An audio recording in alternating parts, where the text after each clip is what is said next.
hear them, and it's only through the years of playing an instrument without any reason other than just because you love doing it that eventually you learn the chords, you learn the intervals, you learn all kinds of musical references by learning other people's music, and gradually what you hear in your head can come out. It's really, there's nothing intimidating about the process other than maybe you've got to put some time into developing a relationship with an instrument or two.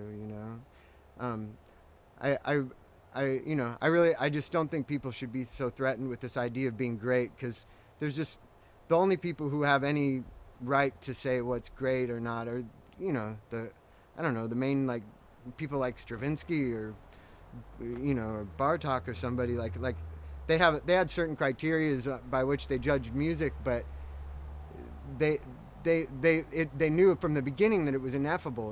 They weren't trying to describe it. They would describe their criteria based on in a theoretical way, and just the same way jazz musicians would discuss it or something.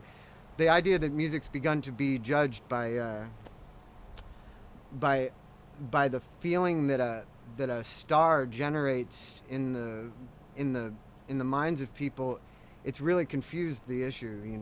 So I really believe that people should get back to seeing music for what it actually is, and not for these things, not not for not for the people who play it, or the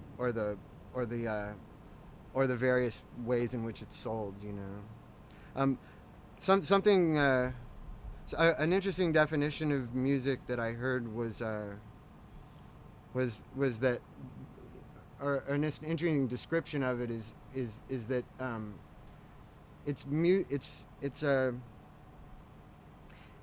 it's sound.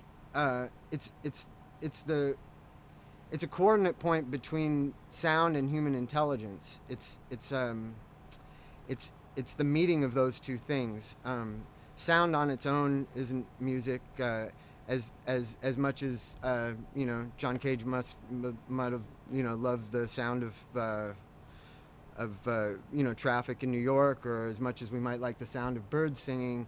It's not music until it's organized by human thought, and the fact that sound even enters our ears and then turns from a waveform into a electrical current in our brain, and that transfers, and then that becomes a musical feeling, and then we have the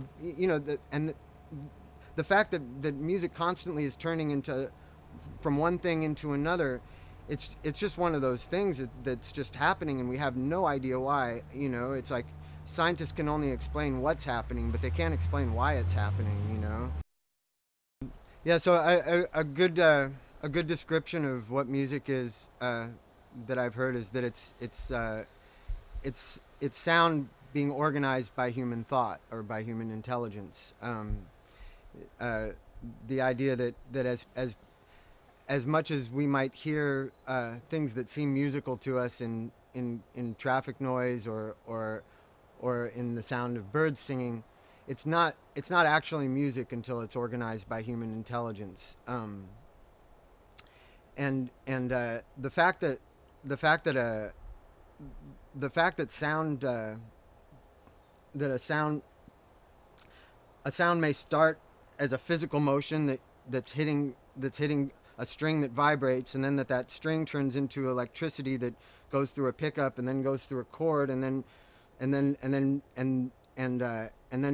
comes out of a speaker, and it becomes a waveform, and then the way that the air molecules are being moved around is makes an impression on a microphone that turns it again into electrical current, and then it can become a sound on a tape, and then it can be another waveform in the air, and go into a person's ear, and go from being air again to being electrical current again in the person's brain. This is just a process that it's something that we don't understand. We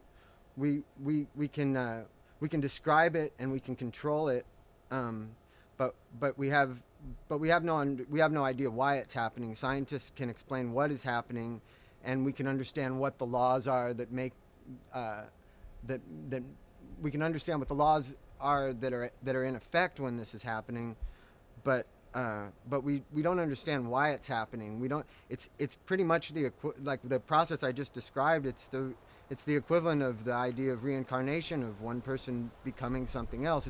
It's really all that's ever happening. Nothing's ever dying. And anyways, and I think even a musical.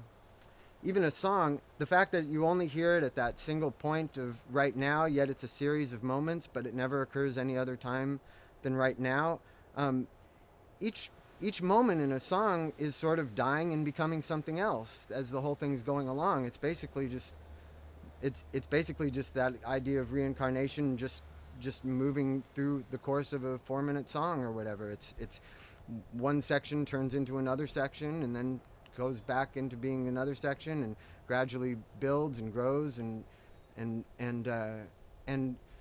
you know, why all this is possible, why reality isn't like dreams where things just all of a sudden you're in one place, and then for no apparent reason, and by having nothing to do with your own will, you're somewhere else.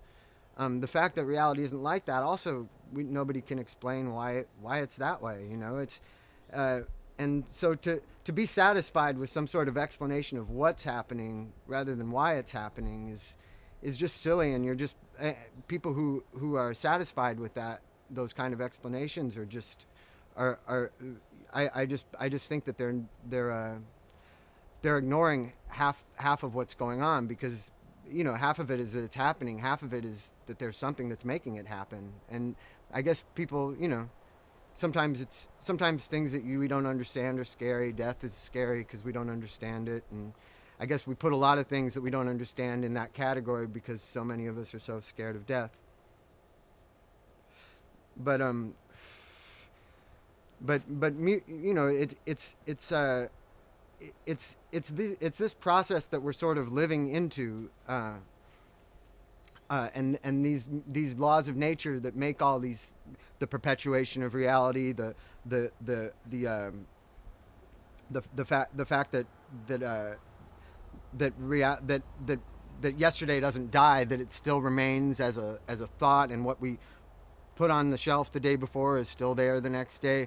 The fact that kind of consistency is running through things, the fact that there is a permanency of matter is also something that we should just be happy that it's that way. It could be so many other ways, and you can see that from your dreams. It's like reality could be really hard to get your handle on at all, you know. And luckily we're given this gift of being able to practice something and grow familiar with the laws of music and the laws of nature, and gradually be able to create something in the same way that the sun has created us. That you know, that the sun is sort of teaching us that lesson in the fact that it's revolving, doing the same thing every day. It's telling us all that if you do the same thing every day, you can build and build, and things will grow as a result of your doing that thing over and over. Everybody knows this. They're all getting jobs and stuff. They think they're just getting jobs because they want to make money, but it's because it's just the way nature works. Nature works in circles. Nature works in cycles, and if you ignore those cycles, if you just sit around and do nothing all the time, or if you don't follow the interests inside you that compel you to do things, your life will gradually just lose meaning till you're old, you know. Or if you do something that it's not your will to do, your life will also lose meaning till you're old.